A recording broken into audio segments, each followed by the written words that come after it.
Welcome back to Tipping Point. I'm your host, Kara McKinney. Would you allow your daughter to go to a concert in which abortion pills are being handed out? Even those parents who are nominally pro-choice should take a pause for concern with this and think, wait, what's going to happen to my daughter at that concert?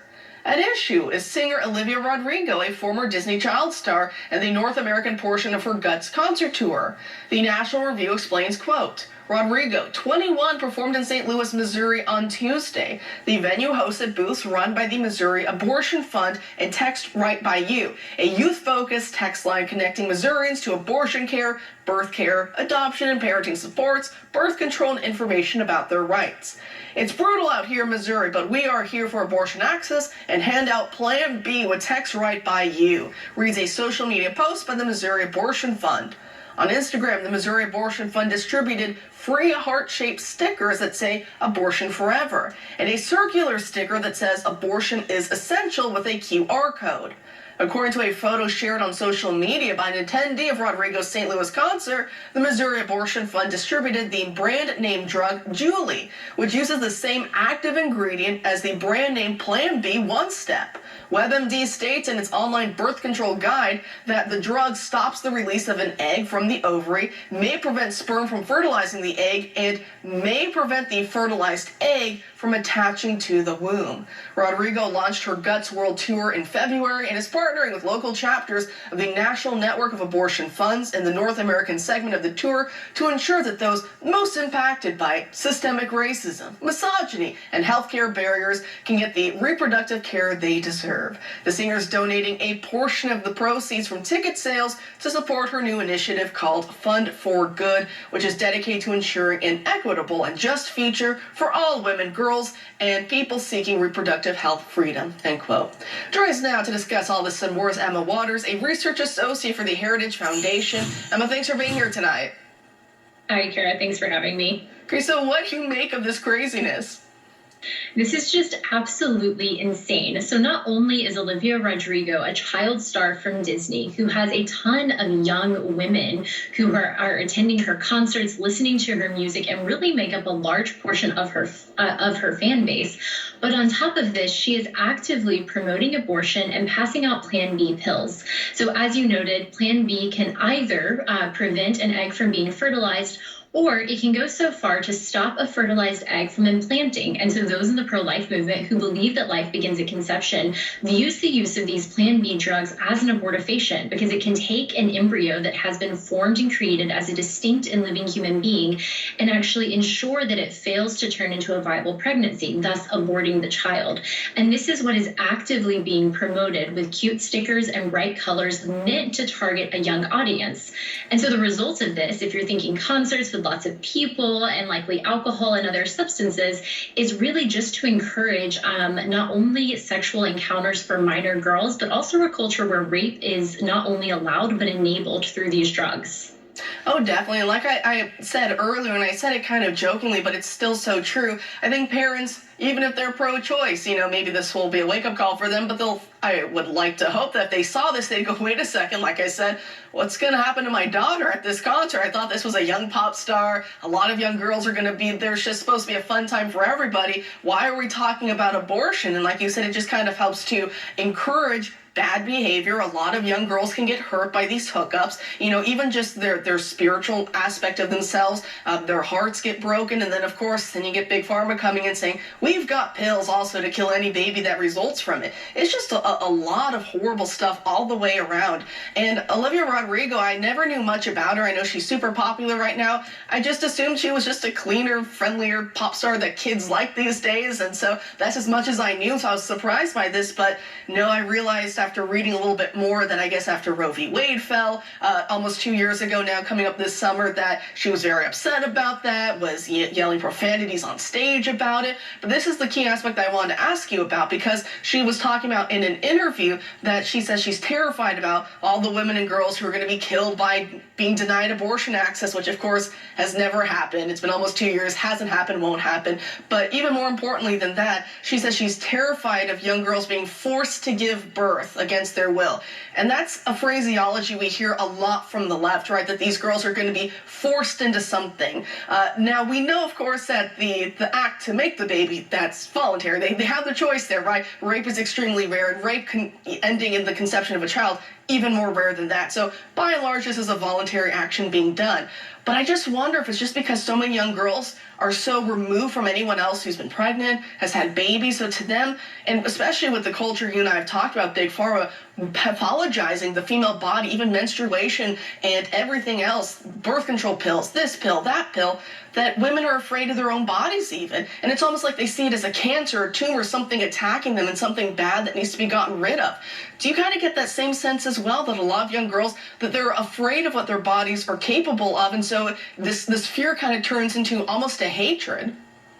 Yeah, I think you're spot on here. And a lot of it does come down to the failure of having good role models who have young children to show the joy and beauty of pregnancy and being a mother, but also just young role models like Olivia Rodrigo could be, who are showing women what it looks like to mature and grow into a young and attractive young woman, right? Who's not actually waging war on her body through the drugs that she's using.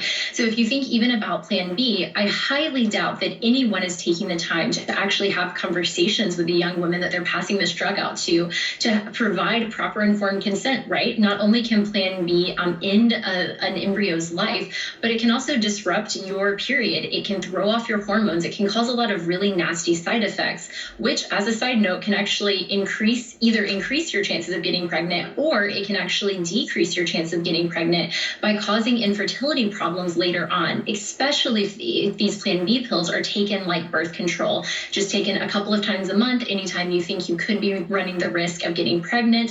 And then down the road, when these young women have grown up, are married, and are looking to have children, they may find out that this use of Plan B and other hormonal birth controls that they weren't properly informed of could actually be having the opposite effect on their body that they ultimately desire, right? So like if they do decide to have children, it turns out these pop stars have just led them astray and taught them to do things that are incredibly harmful to their bodies overall.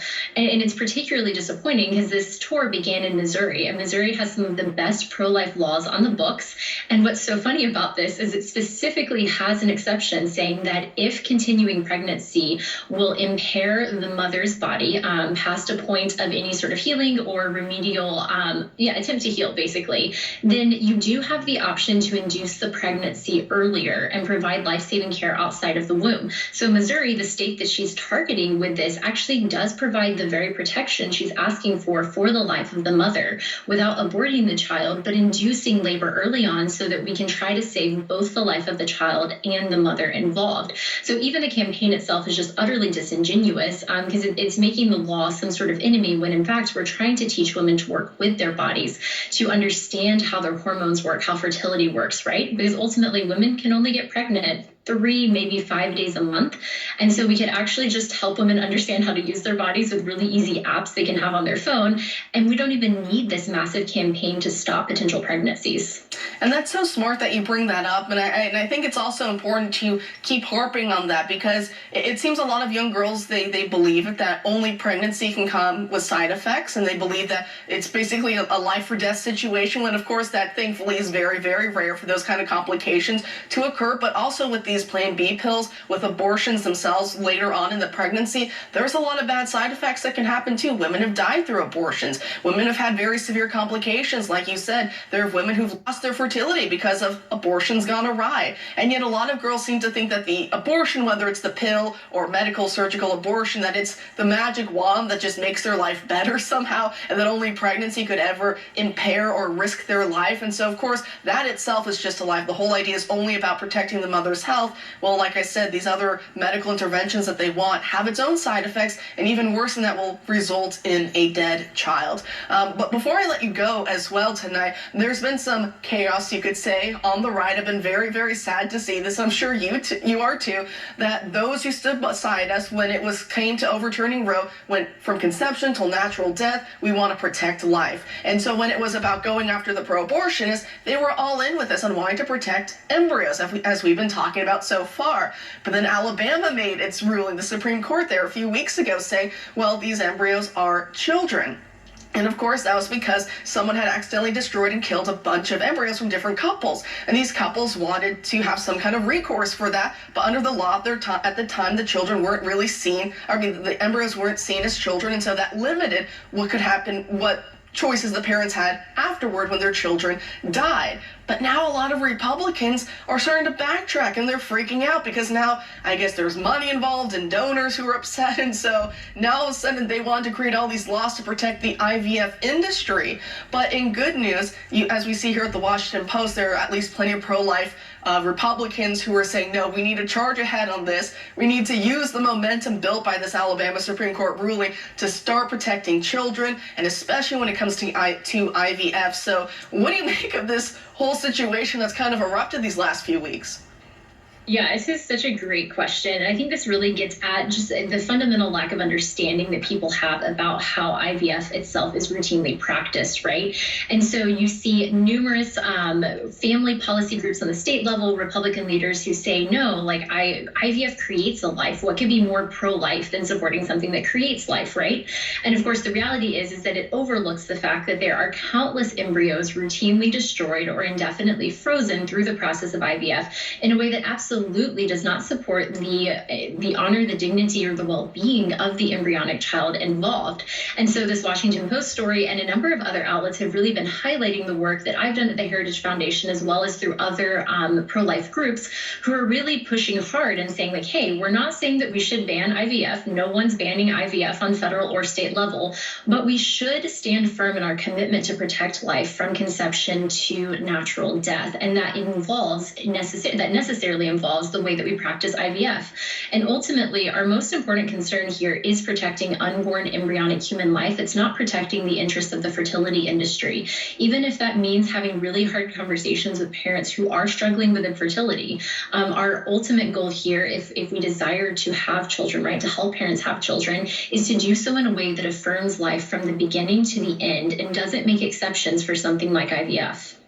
No, that's exactly well said. You know, I obviously, because I am Roman Catholic, and so my beliefs completely contradict everything about IVF. However, even if people don't want to accept my religious beliefs on that, but at least when it comes to IVF, that you have to protect those embryos, and you can't, like you were saying, just have a bunch of them, create 8, 10, 15, however many, only trying to plant in a few and then destroy the rest or just leave them frozen indefinitely. I would like to think that on the pro-life side, there'd be a lot more common ground on at least saying, okay, whenever there are rounds of IVF, at least make sure that it's limited to a very specific number, and those numbers have to be implanted in the mother by a very specific date. They can't be left forever to be frozen or to be experimented on or therefore killed. So at least we should be able to agree on that, like you said, not try and bend over backward to protect the interests of, you know, the fertility industry that does not care about women, children, or fathers. Completely backwards on our incentives there. But Emma, I really appreciate you laying it out for us. Thanks for joining us tonight. Of course, Kara. Thank you. Thank you.